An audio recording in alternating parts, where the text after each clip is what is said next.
Vice President of the United States Mike Pence visits the Freedom Hut. Sleepy Joe stays awake for a night. Postal conspiracy lost in the mail. And how anti-racism is a Marxist cult.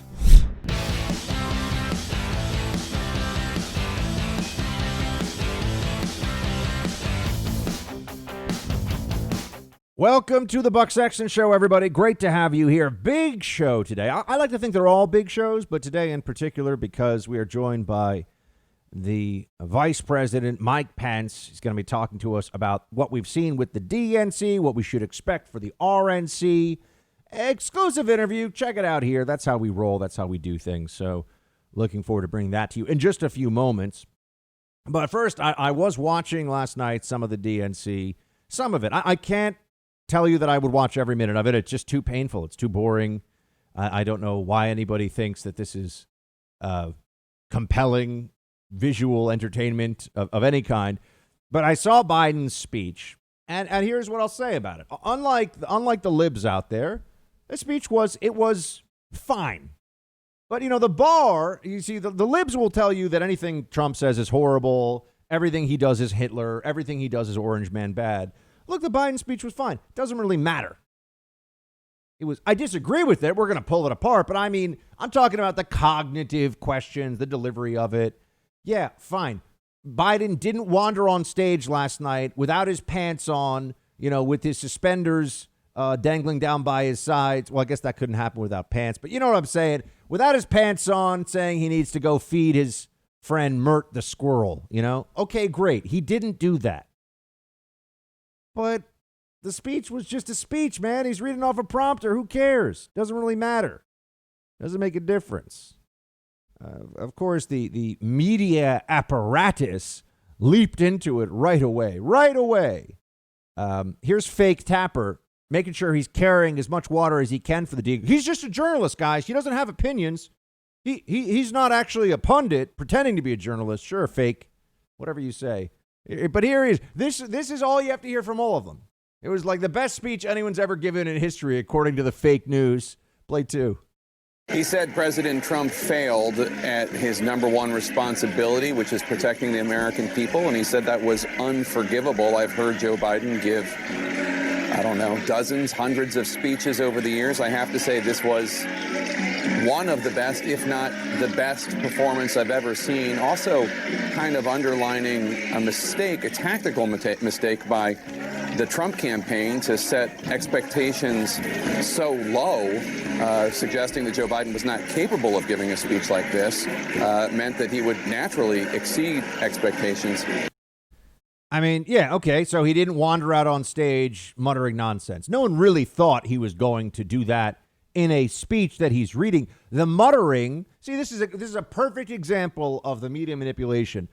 We don't expect that Biden, when he's reading something off of a prompter, is going to start talking about corn pop and, you know, there I was and my legs and the blonde hair and, you know, where am I? No, he's reading off a prompter. That's fine. We expect that he can read. What we don't expect is Biden to be able to handle the rigors of the job, and when he's unscripted, be in a place where we can trust that he won't get foggy. So, you know, Sleepy Joe stayed awake for the night. Great. Ooh, we're all supposed to forget everything that we know about him. And this speech will be forgotten in a week. But there are some very important parts of it that I wanted to get to. There are some aspects of the Biden speech that tell you a lot about where the Democrat Party is right now. Not one word. I did not hear, certainly in the Biden speech, but nothing this week in condemnation of riots, looting, and surging violence in major American cities. Nothing about the rioters in Portland condemning them, saying they're not representative of our movement. Nothing about the widespread destruction of predominantly black neighborhoods in places like Minneapolis. Nothing about it at all. It's like it's not happening. In that sense, the DNC is a big gaslighting parade. That's what was going on. We know that this is a major issue across the country. We know that these protests rage on in different cities. I had to wake up after the purge night here in New York and see destroyed stores all over downtown. Chicago, as of last week, had organized mass looting going on, all in the name of BLM, by the way. Not a word about that. No, the Democrats pretend it's all about justice, you see. Isn't that so convenient? Play clip 11. One of the most powerful voices we hear in the country today is from our young people. They're speaking to the inequity and injustice that has grown up in America.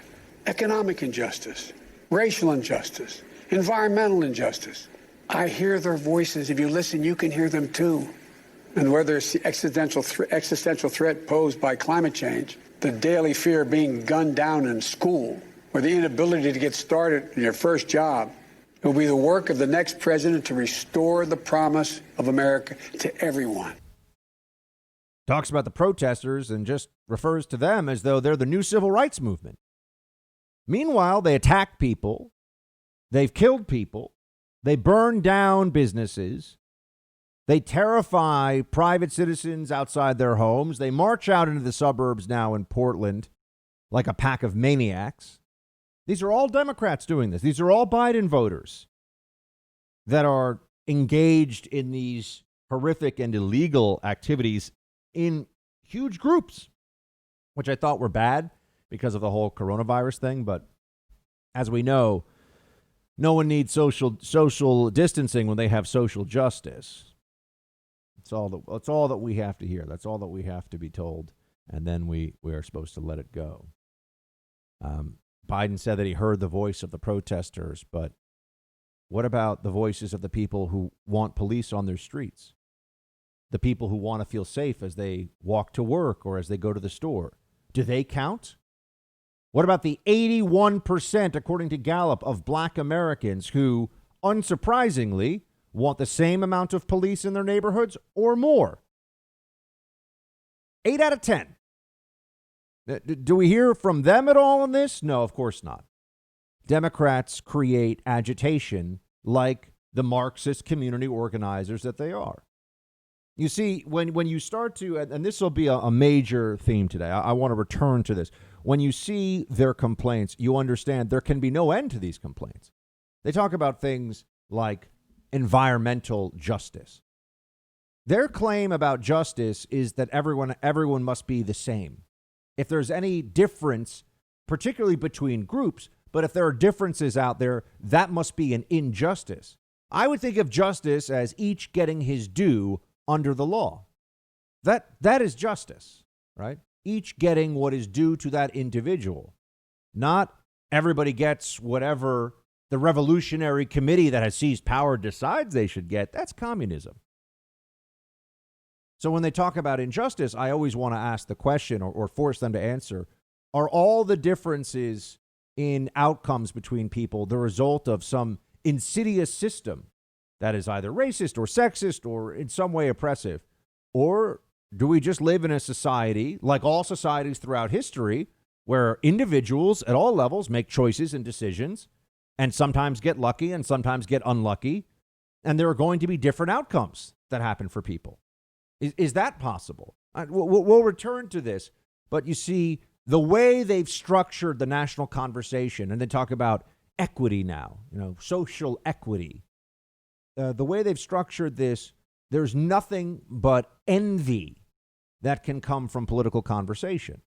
Right? Some will always have more than others, and so there's an endless opening for people to be exploited. Because, look, I wish I were richer. I wish I were handsomer. I wish I were smarter. Name something. You always wish that you were in a better position. I certainly do. There's lots of things that I would change if I could.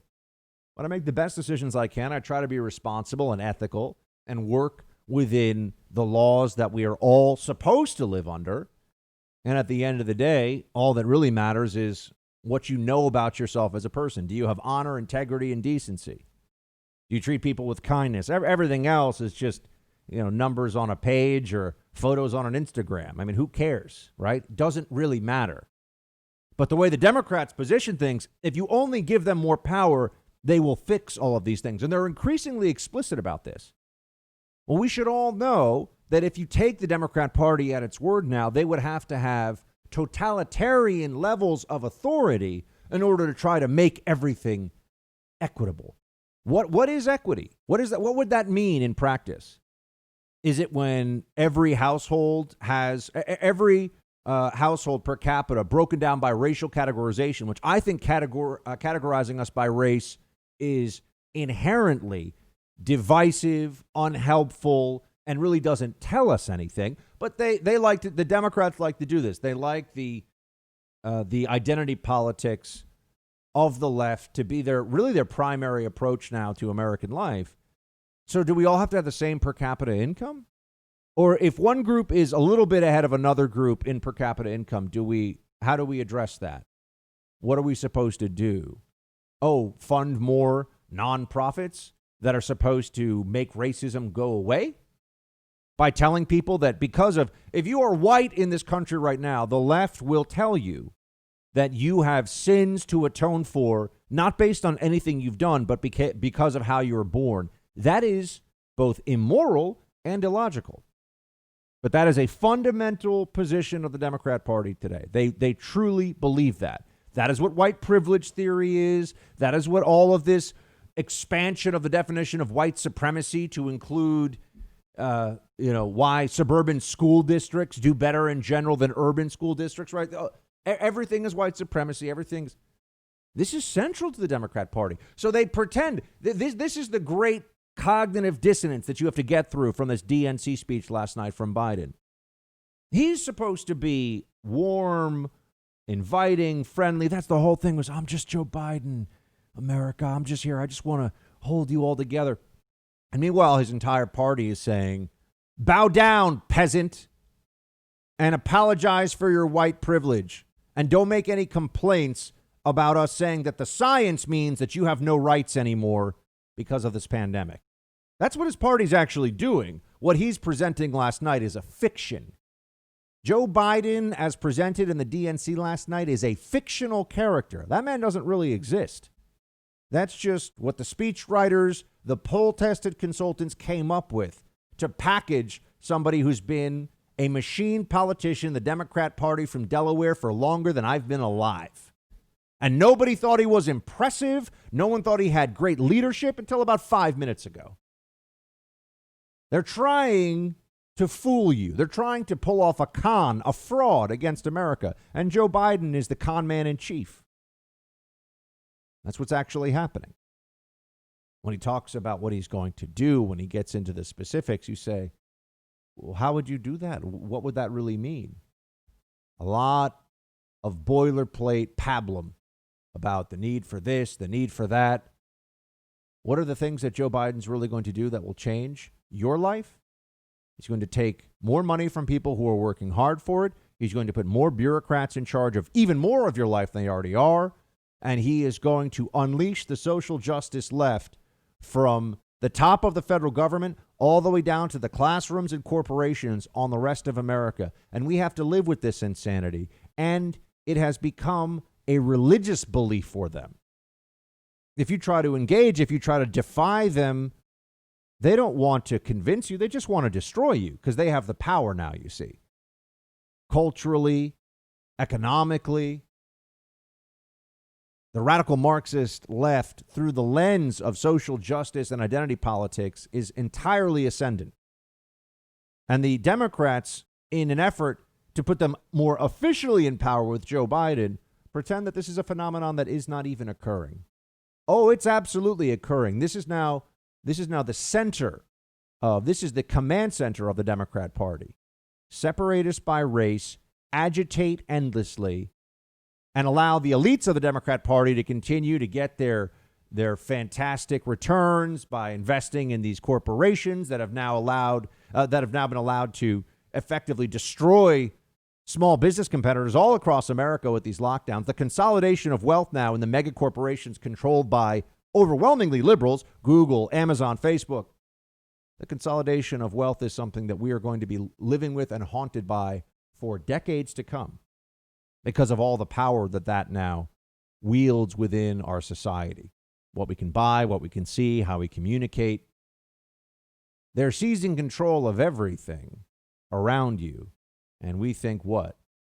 If only we can have a little bit more Republican outreach to their side, this will go away. There is only one path forward, friends, and it is victory.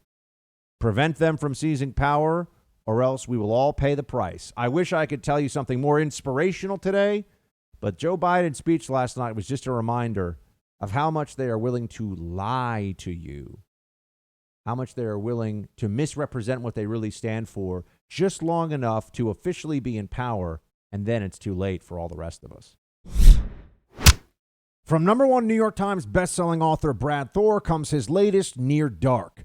This is all about Scott Harvath, a continuation of the series where Scott Harvath knows that he must unravel the enemy's deadly plot before darkness prevails. His only hope for survival is to outwit, outrun, and outlast his enemies long enough to get to the truth. But for Scott Harvath to accomplish his most dangerous mission ever, one that has already claimed the lives of people closest to him, including his new wife, he's going to need a lot of help. Who can he trust? He finds an unlikely ally in a Norwegian intelligence operative who's just as smart, deadly, and determined as he is. Near Dark is the latest in the Scott Harvath series. This is an instant #1 New York Times bestseller. This is the thriller novel you want to be reading on the beach, out back on the porch, up on a plane, you name it. Check out Near Dark, the latest by Brad Thor, wherever you get books, including Amazon.com.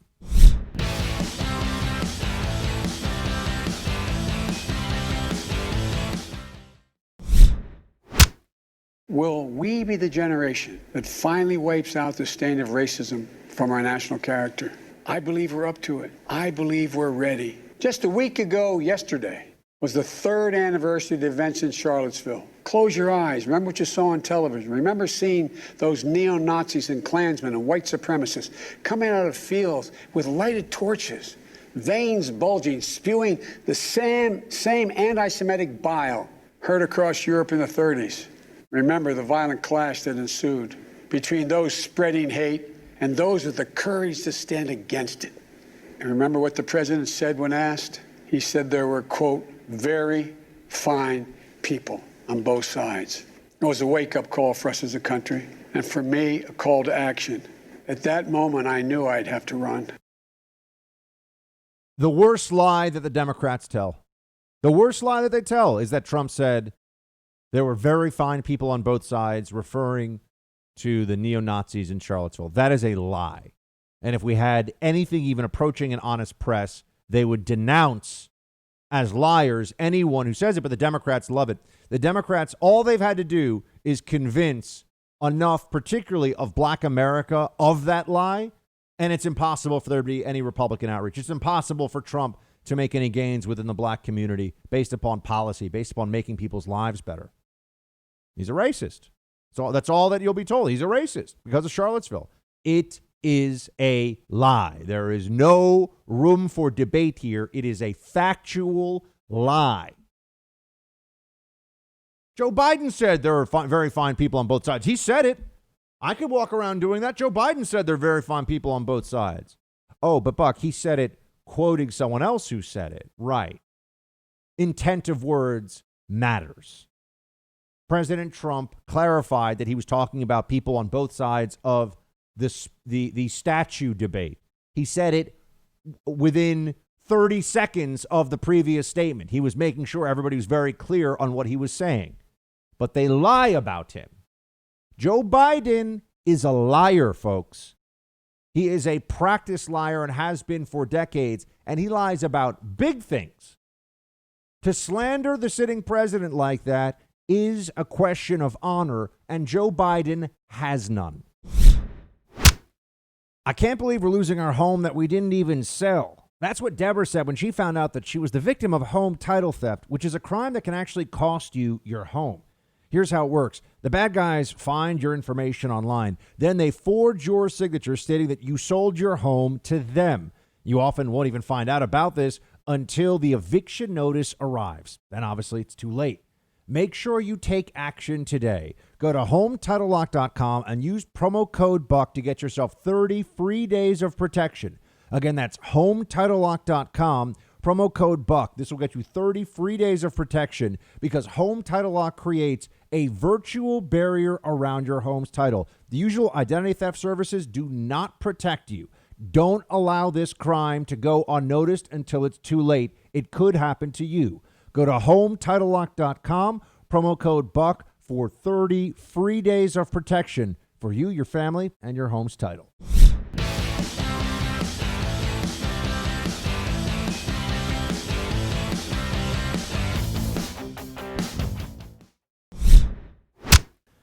We're now joined by the Vice President of the United States, Mike Pence. Mr. Vice President, thank you so much, sir.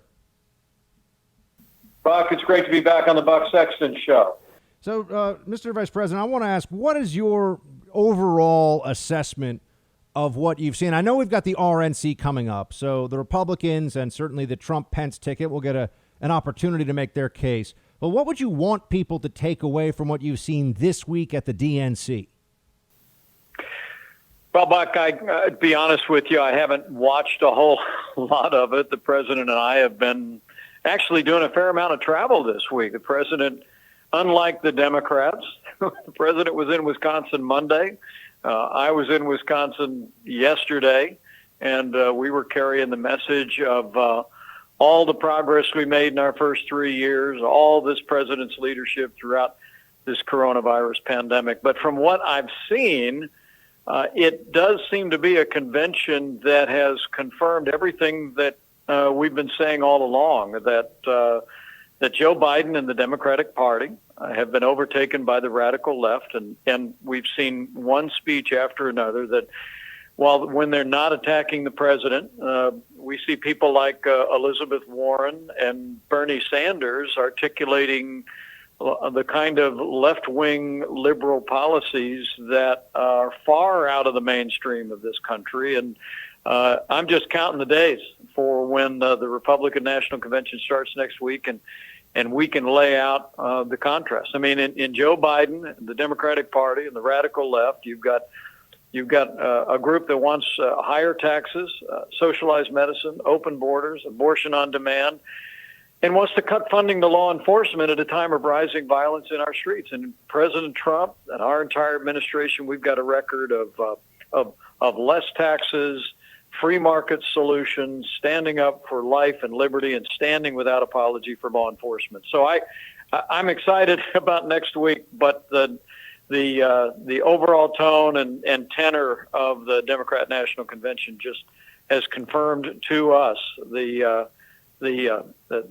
liberal leftward turn of the Democratic Party, and I just know that when it comes to November 3rd, we're going to win 4 more years for President Donald Trump in the White House. Mr. Vice President, that's a perfect transition. I want to ask you about what the promise will be for those 4 more years. There's been some questions out there of people saying, well, we know, and everything that you just brought up, the left runs the Democrat Party now. The Democrat Party has gone in this radical direction. And so friends of mine would say this is an easy decision from that perspective. But to win over those swing state voters and the undecideds, they're going to want to hear what the vision is for the next 4 years. Now, I know you've got a few days to do that, but what would be the précis, the elevator pitch version of Biden? I'm sorry, the elevator pitch burden against them.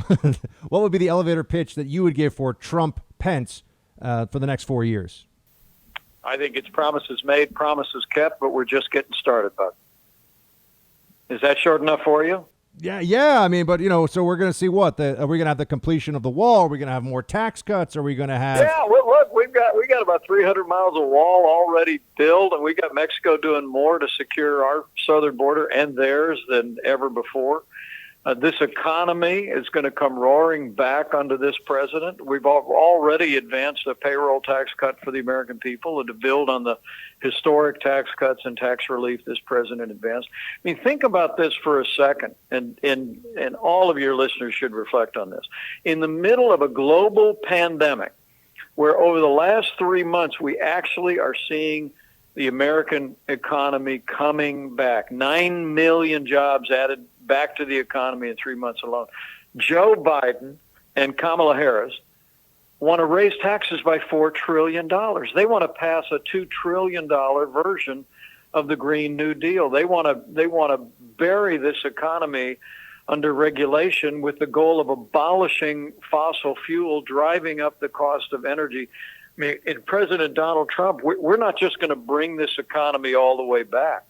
We're going to bring it all the way back and then some. The president and I are absolutely convinced, as we continue our steady policy of less taxes, less regulation, more American energy, and more trade deals that put American jobs and American workers first, we're going to take this economy to all new heights. We're going to continue till we have a vaccine. We're going to focus on every resource to put this coronavirus in the past. But the American people are opening up again.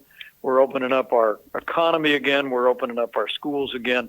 And I think they know come November 3rd that the president who has the vision, the policy, and the agenda to bring us all the way back and reach all new heights is President Donald Trump. We're speaking to Vice President of the United States, Mike Pence. And Mr. Vice President, on the COVID response issue, you've been running that coordinating that task force, trying to make sure that we have the most robust policies in place to limit the horrific toll of this disease.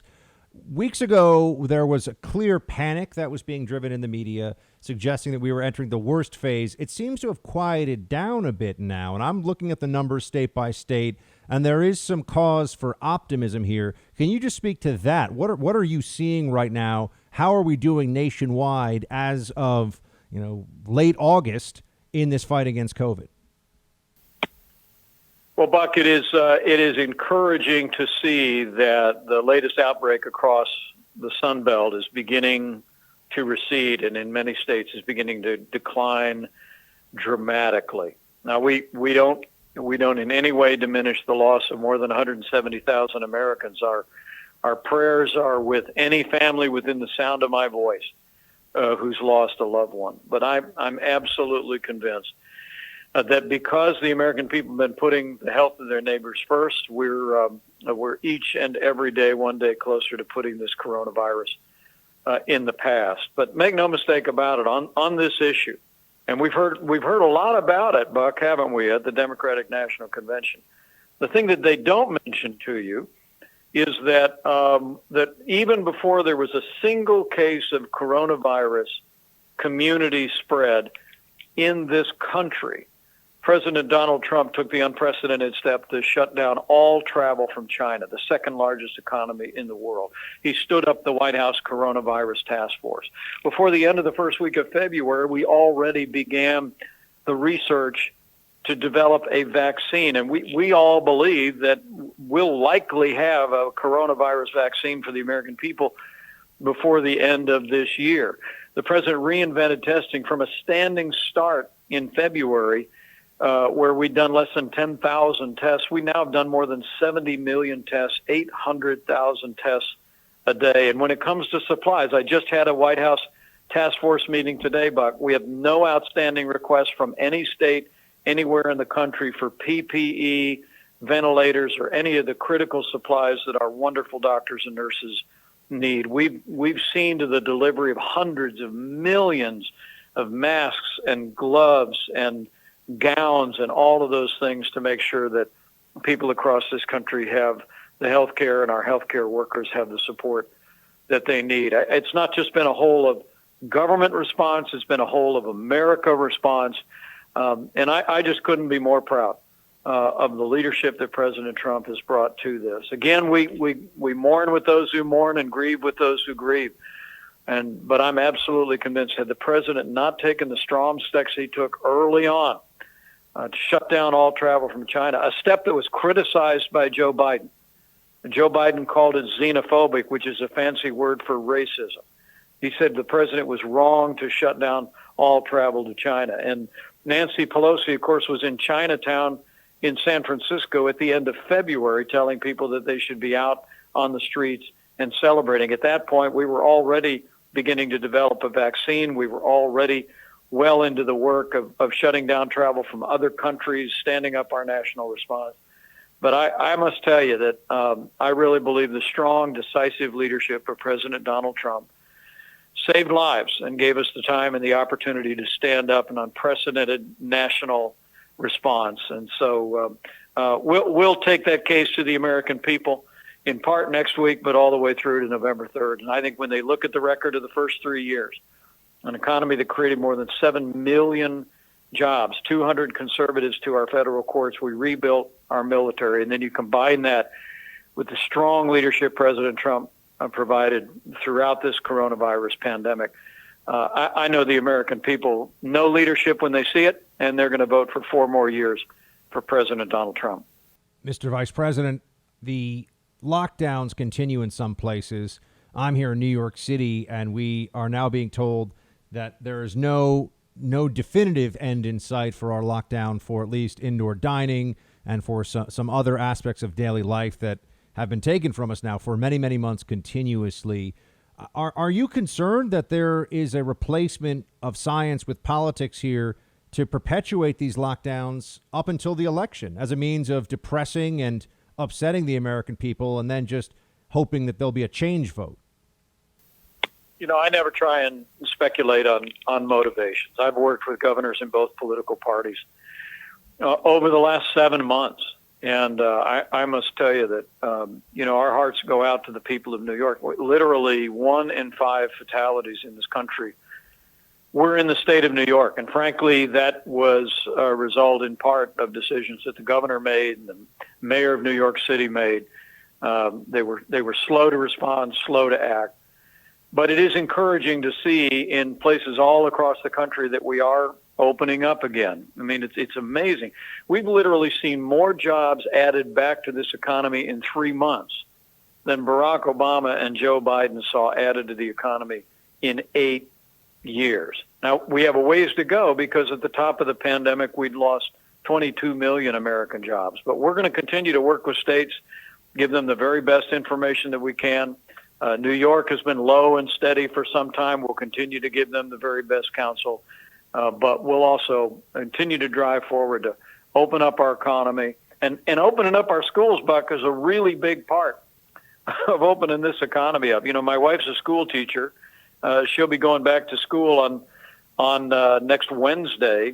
She teaches art at an elementary school in the Washington area. And we just also recognize for the sake of our kids, for the sake of working families, we've got to open up our schools again, too. And we'll keep driving for that in every state, including yours. And Mr. Vice President, before we let you get back to that campaign and hopefully getting those 4 more years, just want to ask you to weigh in on the law and order issue. Operation Legend has racked up a number of arrests, important arrests of violent criminals in the last week. There's a continuing divide between the Republican and Democrat approach on this issue that seems to have been really clarified in the last few months when it comes to who supports police and who supports this anti-cop, almost anarchy. What is the administration doing right now, and what do you want people to know about the choice they face on the issue of law and order? Look, it's such an important issue, and I must tell you that I'm shocked that no speaker at the Democrat National Convention has spoken about the violence in our streets, in our major cities. I mean, it really is remarkable when you see Portland, Seattle, Chicago, New York City, literally at times in flames with violent uprisings, with violence against citizens, against law enforcement officers, and not a word other than vague references to peaceful protests has been uttered, to my knowledge, by any of the major speakers at the Democratic National Convention. And look, what President Trump and I are determined to do is to stand by the men and women of law enforcement at every level, to make sure that they have the resources to bring safety to our streets, but also to improve public safety. We're committed to that. You know, in the wake of the murder of George Floyd in Minneapolis, the president signed an executive order, and he said, "Look, we're going to provide new resources for law enforcement. We're not going to defund the police, not now, not ever. We're going to fund them for more resources, more training to improve public safety. And at the same time, we're also going to look for ways to continue to improve the lives of our African-American neighbors in our cities in all of our minority communities and all of our families that live in urban centers around the country. I mean, this president in our first 3 years had the lowest unemployment ever recorded for African Americans, the highest investment in history in historically black colleges and universities. Senator Tim Scott authored a bill the president signed to create 8,000 opportunity zones that have generated billions of investments, creating jobs in our inner city for our minority communities. I mean, the choice the Democrats would offer with Joe Biden and others seem to suggest we got to make a choice between supporting law enforcement, supporting our African American community, or our other minorities. The truth is, we have done both. We'll continue to do both. And I believe, as this president stands with law enforcement and stands for public safety and law and order for every American, regardless of race or creed or color, that we're going to win 4 more years for President Donald Trump in the White House. Mr. Vice President, thank you so much for your time, sir. Good luck to you, and we appreciate all you do. Thanks, Buck. Great to be back on the Buck Sexton Show.